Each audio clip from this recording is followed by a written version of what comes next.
Day 4 of 365 concepts to make our lives easier so that we can live long and prosper. This is recorded on a Wednesday. For me, Wednesday is about wealth building, but wealth with a new spelling, W-H-E-A-T-H, because if you lose your health, forget about wealth, it won't matter to you. So wealth, which is health and wealth. And I want to talk about banking today. That's exciting, isn't it? Different kind of banking. It goes like this.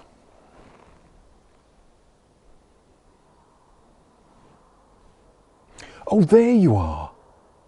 It's called paying attention.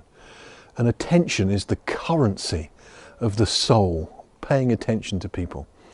And in one of my favourite disciplines that's stood the test of time, transactional analysis, they talk about strokes as being the units of attention. And they mean strokes like that, like stroking a cat, stroking a dog, stroking a lover's hair when they've got it, stroking the beard. Physical attention. And a bit like currency, there are different denominations.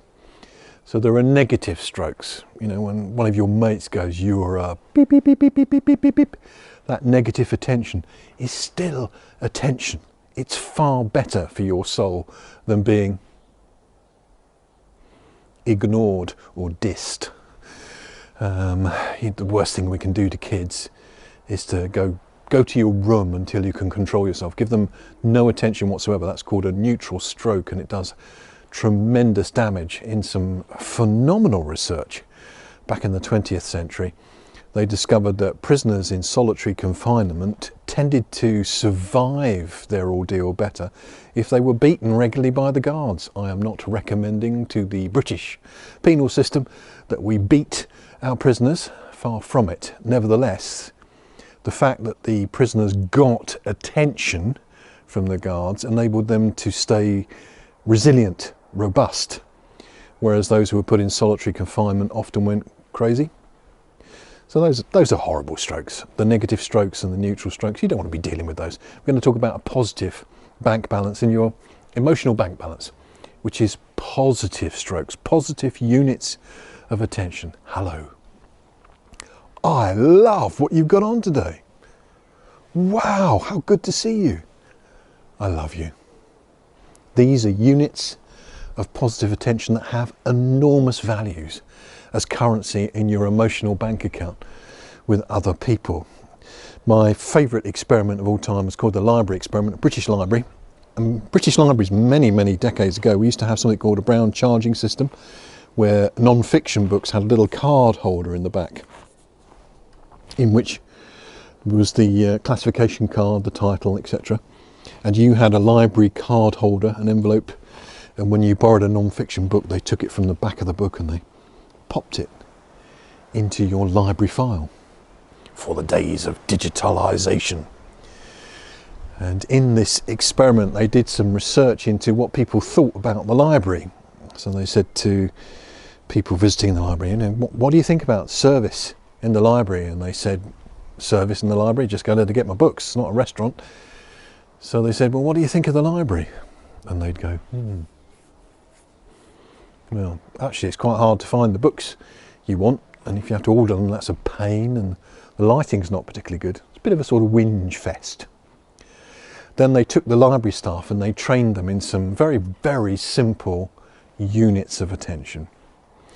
And the units of attention were, first of all, to make eye contact, and then to use the customer's name, if we can call them customers in the library, because on the card that you had was always your name, hence the filing system. So they'd say, thank you, Mr. McKee, have a really good day, hope you enjoy the book, I've read it, it's really good.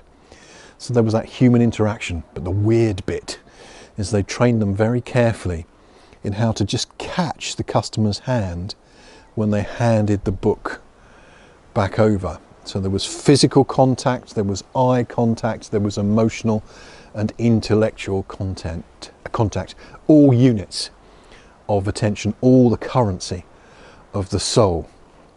And then they interviewed people outside and said, what do you think of the library service? And what do you think they said? They said, service. You don't get service in the library. It's not a restaurant. So then they said, well, what do you think of the library? And I said, oh, it's great, you know, good light. You can usually find the books you want, and if you need to order the books, it's no hassle.